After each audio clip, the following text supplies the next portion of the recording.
এই রোজা রাখার কি উদ্দেশ্য এটা আমরা সকলেই স্মরণ রাখবো।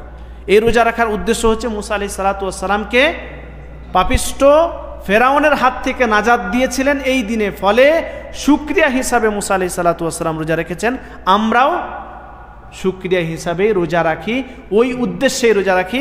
আমাদের উদ্দেশ্য যেন শাহাদাতে হোসাইন না হয়, যে উদ্দেশ্যটা আমাদের সমাজে প্রচলিত রয়েছে। এই উদ্দেশ্যে কেউ যদি রোজা রাখে তাহলে এটা সম্পূর্ণ কোরআন ও হাদিস বিরোধী। কারণ মুসা আলাইহিস সালাতু ওয়াস সালামের কথা আল্লাহ রাসূল সাল্লাল্লাহু আলাইহি ওয়াসাল্লাম হাদিসের মধ্যে স্পষ্টভাবে বললেন। আর হোসাইন রাদিয়াল্লাহু তাআলা আনহু তিনার কখন শাহাদাত হয়েছিল?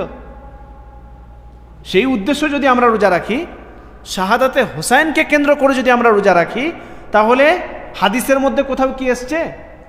কিভাবে আসবে? আল্লাহ রাসূল সাল্লাল্লাহু আলাইহি ওয়াসাল্লামের মৃত্যুর প্রায় 50 বছর পর, রাসূল সাল্লাল্লাহু আলাইহি ওয়াসাল্লামের মৃত্যুর প্রায় 50 বছর পর হোসাইন রাদিয়াল্লাহু তাআলা শহীদ হয়েছেন 61 হিজরিতে। তো মৃত্যুর পরে, আল্লাহ রাসূল সাল্লাল্লাহু আলাইহি ওয়াসাল্লামের মৃত্যুর পরে যদি শাহাদাতে হোসাইন কারবালার ময়দান এটা হয়, তাহলে হাদিসে কিভাবে আসবে যে তাদেরকে উদ্দেশ্য করে রোজা রাখতেন আল্লাহ রাসূল? এবার আপনি কিভাবে সাবিত করবেন যে আল্লাহ রাসূল সাল্লাল্লাহু আলাইহি ওয়াসাল্লাম তিনি হোসাইন রাদিয়াল্লাহু তাআলা আনহুর শাহাদাতকে কেন্দ্র করে রোজা রেখেছেন? শাহাদাত তো হয়ই নাই। আল্লাহ রাসূল সাল্লাল্লাহু আলাইহি ওয়াসাল্লামের জীবন দশায় শাহাদাত তো হয়নি, তার মৃত্যুর প্রায় 50 বছর পর 61 হিজরিতে শাহাদাত হয়েছে। তাহলে কিভাবে ওই উদ্দেশ্যে আমরা রোজা রাখব? কোথায় দলিল পেলেন আপনি? এখানে তো সহিহ মুসলিমের হাদিসে স্পষ্ট দলিল রয়েছে যে মুসা আলাইহিস সালাতু ওয়াস সালামকে আল্লাহ রাসূল সাল্লাল্লাহু আলাইহি ওয়াসাল্লাম তিনি স্পষ্ট ভাষায় বললেন যে মুসা আলাইহিস সালাতু ওয়াস সালামকে আল্লাহ সুবহানাহু ওয়া তাআলা তিনি ফেরাউনের হাত থেকে নাজাত দিয়েছিলেন এই দিন, আশুরার দিন।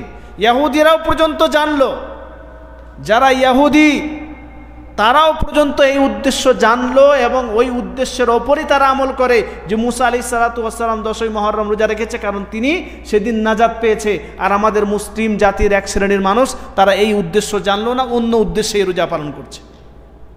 অথচ আমাদের বেশি জানা উচিত ছিল। স্পষ্ট হাদিস রয়েছে সহিহ মুসলিমের যে আমরা এই 10ই মুহররম কেন রোজা রাখবো। রাসূল সাল্লাল্লাহু আলাইহি ওয়াসাল্লাম ইহুদিদের এই কারণ শুনে কি বললেন? যে মুসা আলাইহিস সালাতু ওয়াস সালামের আদর্শের আমরা বেশি দাবিদার, আমরা বেশি হকদার। তাহলে যদি আমরা বেশি হকদার দাবিদার হয়, তাহলে আমরা আবার শাহাদাতে হুসাইনকে কেন এখানে ঢোকাচ্ছি? আমাদের উদ্দেশ্য হওয়া উচিত ছিল রাসূল সাল্লাল্লাহু আলাইহি ওয়াসাল্লামের যেটা উদ্দেশ্য। আমাদের এই রোজা রাখার উদ্দেশ্য হওয়া উচিত ছিল যেই উদ্দেশ্যে আল্লাহ রাসূল সাল্লাল্লাহু আলাইহি ওয়াসাল্লাম রোজা রেখেছেন। তাহলে এই হাদিসগুলি থেকে স্পষ্টভাবে জানতে পারলাম যে আমরা রোজা রাখবো দুটো, 9 তারিখের দিন এবং 10 তারিখের দিন, 9ই মুহররম এবং 10ই মুহররম। মুহররম মাসের দুটি রোজা, 9 তারিখ এবং 10 তারিখ। এই রোজা রাখলে বিগত 1 বছরের সাগিরা গুনাহ মাফ হয়ে যাবে।